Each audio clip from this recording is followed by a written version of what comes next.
नमस्कार। लोकसभा से राहुल गांधी की अयोग्यता को कांग्रेस पार्टी क्या एक बड़ा मौका बना सकती है? यह जो एक राजनीतिक आपदा की तरह कांग्रेस के ऊपर मार पड़ी है या राहुल गांधी के ऊपर जो मार पड़ी है, क्या उसको अवसर में तब्दील किया जा सकता है?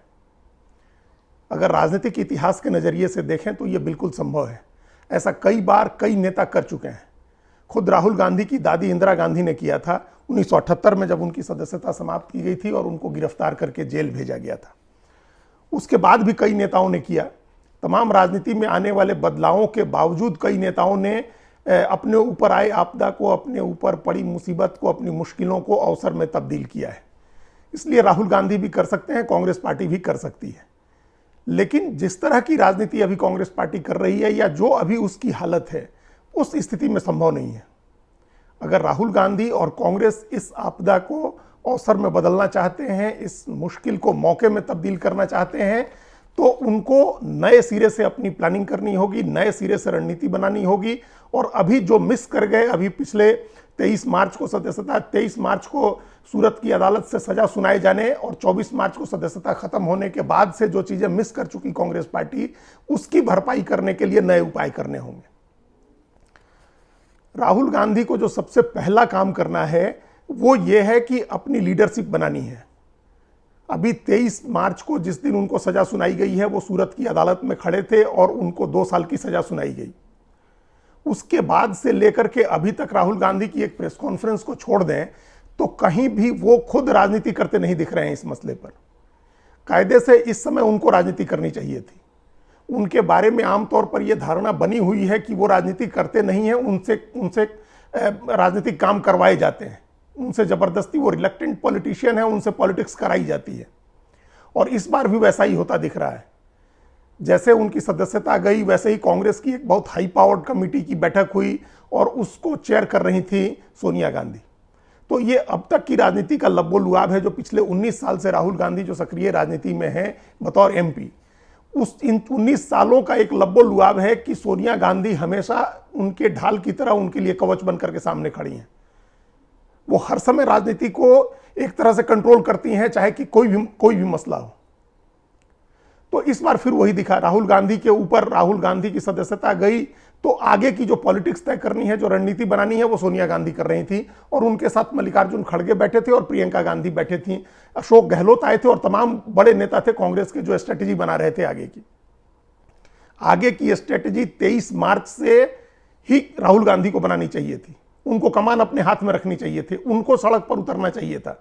और यह मैसेज होना चाहिए था कि कांग्रेस अभी जो कुछ भी कर रही है वो उनके कहने से या उनकी रणनीति के हिसाब से कर रही है। आप नजर उठा करके देखें, इस देश में जितने भी बड़े नेता हैं, चाहे प्रधानमंत्री नरेंद्र मोदी हो या किसी प्रादेशिक पार्टी का नेता हो, हमेशा, भले पूरी पार्टी कर रही हो, कोई रणनीति बना रही हो, पूरी पार्टी किसी रणनीति पर अमल कर रही हो, लेकिन मैसेज ये होता है कि जो सर्वोच्च नेता है वो रणनीति बना रहा है, उसकी स्ट्रैटेजी से काम हो रहा है। राहुल गांधी को लेकर के ये मैसेज नहीं हो रहा, ये धारणा नहीं बन रही है। तो सबसे पहले तो उनको ये धारणा तोड़नी होगी, उनको आकर के आगे से कमान संभालनी होगी। कांग्रेस चाहे जो भी आंदोलन करे, अभी सत्याग्रह भी हो गया, एक संकल्प सत्याग्रह भी हो गया, कांग्रेस पार्टी के सांसदों ने काले कपड़े पहन करके संसद में प्रदर्शन भी कर दिए, ये सब चीजें हुई, लेकिन इसमें कहीं राहुल गांधी नहीं दिख रहे हैं। राहुल गांधी बैकग्राउंड में है और उनके बारे में ये मैसेज भी नहीं है कि वो ये सब चीजें वो करवा रहे हैं। तो पहला तो ये करना चाहिए था। दूसरा जो है वो नैरेटिव चेंज करने का काम है, जो कांग्रेस पार्टी को करना चाहिए। इस समय कर सकती है कांग्रेस पार्टी के लिए, यह मौका है। राहुल गांधी हमेशा कहते रहते हैं कि प्रधानमंत्री नरेंद्र मोदी उनसे डरते हैं। कांग्रेस ये बात हमेशा कहती रहती है कि उनके ऊपर इसलिए इतनी कार्रवाई हो रही है क्योंकि बीजेपी डरती है राहुल गांधी से। ये जो उन्होंने नैरेटिव बनाया कि अडानी के मामले में जो उन्होंने भाषण दिया पार्लियामेंट में, उस भाषण से घबरा करके उनके ऊपर यह कार्रवाई की गई है। डर गई है सरकार, प्रधानमंत्री डर गए। तो अब तक ये बात कही जाती रही है, अब इस बात को इस्टेब्लिश करने का समय था। राहुल गांधी और पूरी पार्टी ये इस्टेब्लिश कर सकती है जनता के बीच में। जनता इस बात पर अब यकीन भी कर सकती है, अगर राहुल गांधी जाए पब्लिक के बीच में और ये कहें कि देखिए मेरी सदस्यता इसलिए खत्म की गई है क्योंकि वो डर रहे थे हमसे। तो ये जो कहा जाता रहा है, अब तक जो बात मुंह से कही जाती रही है, उसको इस्टेब्लिश करने का, जनता को यकीन दिलाने का ये टाइम है। तो ये काम करना चाहिए था अभी, जो अभी नहीं हो रहा है। तो एक पहला कि उस नैरेटिव को एक नैरेटिव बनाए राहुल गांधी खुद आगे निकल के, दूसरा ये दिखे कि वो खुद नैरेटिव बना रहे हैं, वो इस बात को कंट्रोल कर रहे हैं, अपनी राह वो खुद बना रहे हैं। उनके लिए सोनिया गांधी या मल्लिकार्जुन खड़गे और प्रियंका गांधी वाड्रा उनके लिए रास्ता नहीं बना रहे हैं, वो अपनी राजनीति खुद कर रहे हैं। और ये जनता, अगर वो ये इस बात को फिर लेकर के जनता के बीच में जाते हैं तो लोग अब उस पर यकीन भी करने लगेंगे कि हाँ, राहुल गांधी की सदस्यता इसलिए गई है क्योंकि सरकार और प्रधानमंत्री उनसे घबरा रहे हैं। तीसरी जो जरूरी बात है वो कि कांग्रेस की प्रतिक्रिया त्वरित होनी चाहिए थी, जो नहीं रही है, और अभी भी कांग्रेस पार्टी देर कर रही है। कांग्रेस पार्टी के नेता एक टाइमलाइन बता रहे हैं कि किस तरह से आनन फानन में राहुल गांधी के भाषण के बाद इस सूरत में इस केस को खुलवाया गया और सजा कराई गई। यह मैटर ऑफ फैक्ट है जो पहले अभिषेक मनु सिंघवी ने अपनी ट्विटर टाइमलाइन पर शेयर किया, और उसके बाद प्रियंका गांधी वाड्रा ने भी अपने जो संकल्प सत्याग्रह हुआ उसमें इस बात को कहा। उन्होंने, जिन्होंने केस किया था राहुल गांधी के ऊपर, पूर्णेश मोदी नाम के जो विधायक हैं भारतीय जनता पार्टी के गुजरात में, उन्होंने केस करने के बाद खुद से अदालत में जाकर के और हाईकोर्ट में जाकर के लोअर कोर्ट में चल रही इस कार्रवाई पर स्टे ले लिया था। अपने ही मुकदमे पर मुकदमा दायर करने वाले ने जाकर के स्टे ले लिया था, हाईकोर्ट ने उनको स्टे दे दिया था, और 1 साल से उस पर कोई कार्रवाई नहीं हो रही थी। ये फरवरी मार्च 2022 में उन्होंने जाकर के स्टे लिया था, फरवरी में 2022 में, और तब से स्टे था 1 साल से। 7 फरवरी को राहुल गांधी ने लोकसभा में भाषण दिया। 50-55 मिनट के अपने भाषण में उन्होंने कई बार अदानी का जिक्र किया, प्रधानमंत्री नरेंद्र मोदी के साथ उनके संबंधों का जिक्र किया, और उसके तुरंत बाद 16 फरवरी को पूर्णेश मोदी ने हाईकोर्ट में जाकर के उसकी रोक हटवाई, मुकदमे पर से रोक हटवा ली, और उसके 1 महीने के बाद 17 मार्च को लोअर कोर्ट में सुनवाई हुई, और सुनवाई होकर के फैसला रिजर्व कर लिया गया, और 23 मार्च को फैसले का ऐलान कर दिया गया। राहुल गांधी को दोषी ठहरा करके 2 साल की सजा दे दी गई, और उसके अगले दिन 24 मार्च को उनकी सदस्यता समाप्त कर दी गई। अब सवाल है कि जो नेता आज ये टाइमलाइन बता रहे हैं, क्या उनके कान उस समय नहीं खड़े हुए थे जब पूर्णेश मोदी ने हाईकोर्ट से जाकर के रोक हटवाई थी? उस समय जो कांग्रेस के बड़े नेता थे, कांग्रेस के पास दर्जनों बड़े नेता हैं जो वकील हैं, सुप्रीम कोर्ट के बड़े वकील हैं, कई तो उसमें से राज्यसभा के सांसद हैं, सिर्फ इस नाम पर सांसद हैं कि परिवार के और पार्टी के मुकदमे लड़ेंगे। अभिषेक मनु सिंघवी से लेकर के विवेक तनखा और पी चिदम्बरम से लेकर के केटीएस तुलसी तक, ये सब लोग राज्यसभा में हैं, सब लोग बड़े वकील हैं। क्या किसी को इस बात की भनक नहीं लगी? किसी को यह अंदाजा नहीं हुआ कि हाईकोर्ट में से जो रोक लगवाई गई थी मुकदमे पर, वो 1 साल के बाद रोक क्यों हटवाई जा रही है? अगर उस समय इनको समझ में आई होती, वहां सूरत में भी कांग्रेस का कोई ना कोई नेता इस मुकदमे की मॉनिटरिंग कर रहा होगा, कोई ना कोई वकील इस मुकदमे को देख रहा होगा, क्या उनको भी ये अंदाजा नहीं हुआ कि क्यों, किस वजह से ये रोक हटवाई गई है और आगे क्या हो सकता है? किसी को अगर ये बात समझ में आई होती कि इसका कोई राजनीतिक मकसद है, किसी राजनीतिक मकसद से ये रोक हटवा करके और सुनवाई होने जा रही है, तो कांग्रेस उस समय तैयारी करके रहती कि अगर राहुल गांधी को सजा होती है तो उसी समय तत्काल आंदोलन शुरू होगा। लेकिन इसका उल्टा था। सूरत में और पूरे गुजरात के कांग्रेस के नेता ये मान रहे थे कि राहुल गांधी बरी हो जाएंगे, और वो ढोल नगाड़े और पटाखे लेकर के अदालत के बाहर खड़े थे कि राहुल गांधी बरी होंगे तो पटाखे चलाएंगे।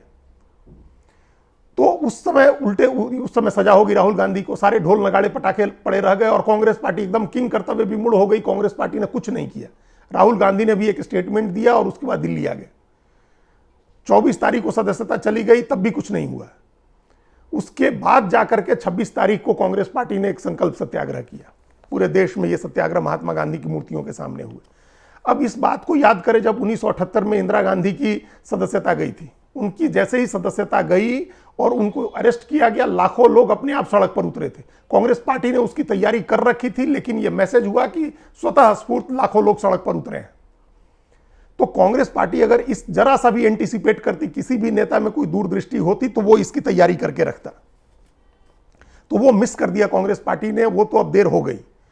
अब भी अगर जो आगे कांग्रेस पार्टी को उसकी भरपाई करनी है और इस आपदा को अवसर में बदलना है, तो उसको बड़े आंदोलन की जमीन तैयार करनी होगी, जिसके लिए मैंने पहले कहा कि राहुल गांधी खुद आगे आए, राहुल गांधी खुद इस बात का नेतृत्व करें कि वो उनके खिलाफ जो ज्यादती हुई है, जो उनको विक्टिम कार्ड प्ले करने का जो एक तरीका होता है, जो अरविंद केजरीवाल हमेशा करते हैं और प्रधानमंत्री होने के बाद भी अभी तक नरेंद्र मोदी करते हैं। अभी भी जब उनके ऊपर विपक्ष की पार्टियां हमला करती हैं तो वो अपने को विक्टिम बताते हैं। तो राहुल गांधी के लिए यह विक्टिम कार्ड प्ले करने का मौका है। वो आए आगे, खुद एक नैरेटिव सेट करें, खुद जनता के बीच में जाएं, अपनी स्ट्रेटजी बनाएं, उसका नेतृत्व करें। अब इंदिरा गांधी के जैसा हुआ था वो नहीं हो सकता है, और उसके कई कारण हैं, और वही कांग्रेस पार्टी की कमी है जिससे ये अंदेशा हो रहा है कि कांग्रेस इस आपदा को अवसर में बदल पाएगी या नहीं।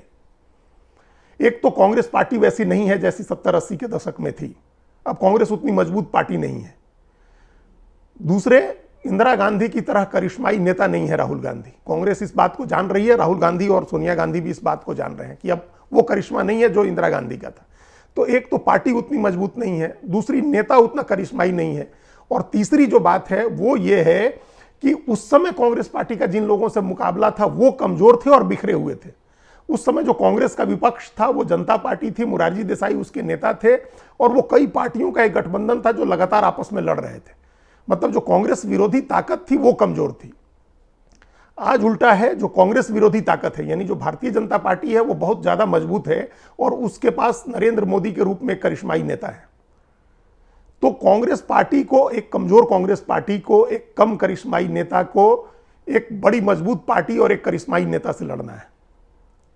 तो ये होता है, इसमें ये इस तरह की भी स्थितियां रही हैं जो रावण रथी बिरथी रघुवीरा हमेशा भारतीय जनता पार्टी कहती है, वो स्थिति रहती है। और उसमें जरूरी नहीं है कि जो कमजोर है या जो बिना रथ के लड़ रहा है, बिना सेना के लड़ रहा है, वो हारी जाए।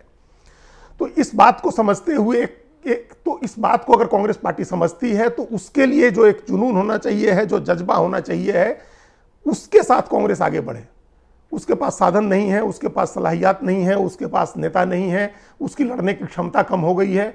और दूसरे, जब वो जैसे ही वो कोई अपना नैरेटिव बनाने की कोशिश करती है, बीजेपी अपने काउंटर नैरेटिव से उसको समाप्त कर देती है या उसको कमजोर करने की कोशिश करती है। बीजेपी के पास प्रचार तंत्र है, साधन है, मीडिया उसके साथ है, और इस वजह से ये होता है।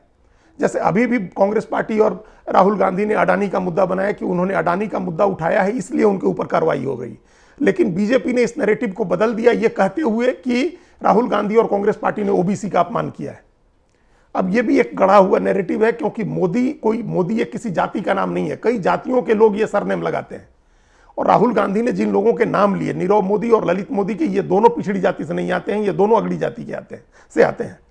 इसके बावजूद बीजेपी ने यह माहौल बनाया है, ये राजनीतिक विमर्श खड़ा किया है कि राहुल गांधी और कांग्रेस पार्टी ने ओबीसी का अपमान किया है। तो उल्टा जो एक नैरेटिव होना चाहिए था, विक्टिम कांग्रेस है, लेकिन उसी के खिलाफ एक नैरेटिव बनाने का काम बीजेपी ने कर दिया है। तो कांग्रेस को इसको भी काउंटर करना है, अपने सीमित साधनों में, अपने नेता के सीमित क्षमता के साथ इस चीज को काउंटर करना है। तो आपदा को अवसर में बदलना मुश्किल है, नामुमकिन नहीं है। अगर अभी भी कांग्रेस उतरे सड़क पर, अपना विक्टिम कार्ड लेकर के उतरे, राहुल गांधी आगे बढ़े, नैरेटिव कंट्रोल करने की कोशिश करें, कांग्रेस के जो भी आंदोलन हो रहे हैं उसकी कमान अपने हाथ में लें और एक उच्च नैतिक मानदंड स्थापित करें।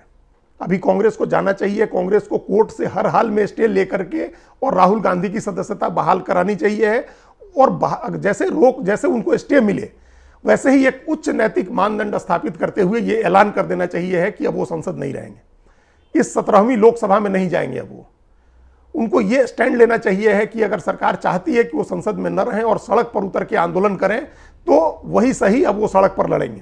कांग्रेस को ये मैसेज बनवाना चाहिए है और ये एक उच्च नैतिक मानदंड बनाना चाहिए और उसके साथ राजनीति करनी चाहिए। एकदम इस बात को गांठ बांध लेनी चाहिए है कि सड़क जो है, हमेशा सड़क की राजनीति संसद तक पहुंचाती है, वही पहुंचाने का रास्ता है। और अगर सड़कों पर शोर मचा देती है कांग्रेस पार्टी तो वो 1000 गुना ज्यादा इफेक्टिव होगा पार्लियामेंट में हंगामा करने के। तो एक उच्च नैतिक मानदंड के साथ राहुल गांधी अपने हाथ में कमान लेते हुए आगे बढ़े, तब एक संभावना होगी कि वो इस आपदा को अवसर में बदल सकते हैं। धन्यवाद।